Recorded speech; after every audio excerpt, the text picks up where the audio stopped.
सामान्य जनगणना नहीं है। ठीक है शांति प्रसाद भट्ट जी, ठीक है उस पर भी चर्चा होगी। शांति प्रसाद भट्ट जी, यहाँ पर बहुत महत्वपूर्ण बात कही गई कि आप किसी को अभाव में रखेंगे उसको आदत पड़ जाएगी, यानी कि जो है जो दक्षिण राज्य हैं वो लोग हमेशा बदलाव चाहते हैं जब तक काम नहीं हो जाए, और उत्तर भारत के लिए कहा जाता है कि आप जो दे दें हम संतुष्ट हैं।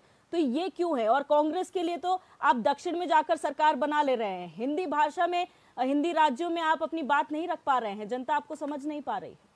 दिव्या, दक्षिण और उत्तर की बात नहीं है, जो विद्वान होगा वो तर्क करेगा, तर्क में लॉजिक होगा तो समर्थन मिलेगा, लॉजिक नहीं होगा तो समर्थन नहीं मिलेगा। यही कारण है कि दक्षिण के अंदर भारतीय जनता पार्टी वो परचम नहीं लहरा पा रही है। वो सत्य है, इसे समझने की जरूरत है।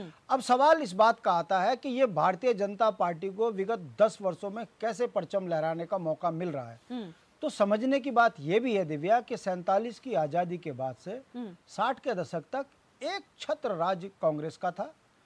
कांग्रेस ने 60 के दशक तक जो तुष्टीकरण जातिगत बातें करी, उसका परिणाम था एक तरफा कांग्रेस के खिलाफ कोई सुनने को तैयार नहीं हुआ करता था। हमने वो दौर भी देखा कि जब नेहरू जी का आकस्मिक निधन हुआ तो लोगों ने कहा अब देश का क्या होगा। हमने इंदिरा के टाइम पर भी यही सुना, देश का क्या होगा। मगर कांग्रेस का एक निर्णय जो उन्होंने आपातकाल से पहले नसबंदी का कार्यक्रम चलाया, कांग्रेस का पूरे देश के अंदर जो मोह भंग हुआ, परिणाम क्षेत्रीय नेताओं का उदय होना हुआ। उसके बाद आप देख लीजिएगा, फिर जहां हिंदी भाषी क्षेत्र था वहां क्षेत्रीय दल खड़े हो गए, और जहां कांग्रेस मजबूत थी कांग्रेस कमजोर होती चली गई। भारतीय जनता पार्टी का 82 के बाद उदय हो गया। जो भाजपा 1925 से एक हिंदू राष्ट्र की बात लेकर चलने वाली थी, उसको मौका 96 में अधूरा मिला। उसके बाद 2014 में जो परचम लहरा, अब ये दौर है, इस दौर को 1947 के दौर से जोड़ के देखिए कि आप क्या सोचते हो।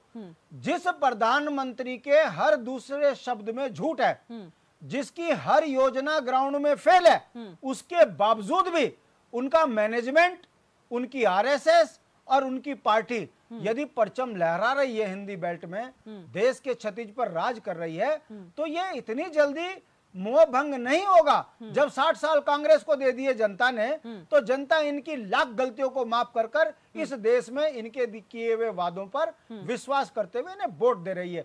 अब सवाल खड़ा होता है आगे क्या होगा। ना हिटलर रहा, ना इंदिरा रही, ना हेडगेवार रहे, ना जिन्होंने संघर्ष किया वो रहे। विचार कभी मरते नहीं है, सत्य सत्य होता है। एक दिन मेरा विश्वास है कि जनता पुनः अपने नेता को चुनेगी। अभी जो दौर है वो पार्टियां नेता जिता रही है, जनता नेता नहीं चुन पा रहे हैं। यही कारण है संघर्ष के आदमी की जमानत जब्त हो रही है और पार्टियों के नेताओं की जीत हो रही है। अब आप देख लीजिए, वो कांग्रेस जो आर्थिक रूप से संपन्न है, संगठन के मामले पे संपन्न है, मगर पार्टी हार रही है। कारण एक नेता को इस कदर बदनाम कर दिया गया कि गांव का, शहर का बच्चा बच्चा बोल रहा है यार असल में विकल्प नहीं है।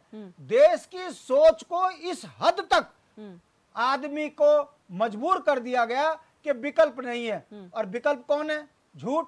विकल्प कौन है? जुमला। विकल्प कौन है? जो पेंशन खत्म कर रहा। विकल्प कौन है? जो हाकिम पैदा कर रहा। विकल्प कौन है? जो बेरोजगारों पे लाठी मार रहा। विकल्प कौन है? जो अंकिता की हत्या करवा रहा, गेस्ट का पता नहीं कर रहा। विकल्प वो है जो राजधानी तय नहीं कर पा रहा। विकल्प वो है जो केदारनाथ से 2.5 क्विंटल सोना चोरी कर जाए, क्यूआरएस कोड लगाकर चंदा खा जाए। वो अगर राज्य में विकल्प बन रहे हैं, और विकल्प का कारण क्या बन रहा है? 5 किलो चावल।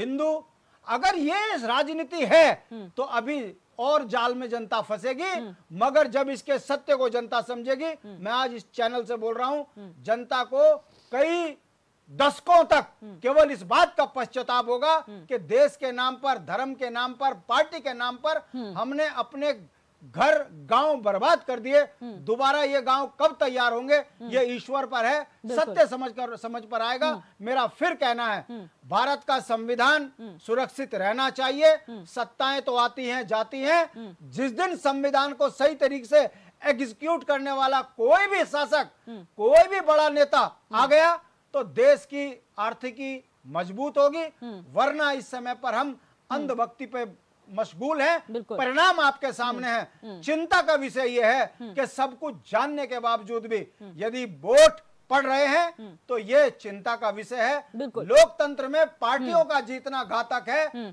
जन संघर्षों से निकले हुए नेता को यदि जनता चुनती तो हमें लगता लोकतंत्र में इस समय सही तरह दिशा है। आपने जो बात कही वो स्वर्गीय अटल बिहारी वाजपेयी ने एक बार संसद में कही थी कि पार्टियां आती जाती रहेंगी लेकिन संविधान रहना चाहिए, देश रहना चाहिए, और यही बात आगे भी कंटिन्यू करती रहेगी। लेकिन अगर इस तरीके की राजनीति होगी सत्यवीर जी, तो दिव्या ये बात वही कर सकता है जो संघर्ष से निकला हुआ नेता है।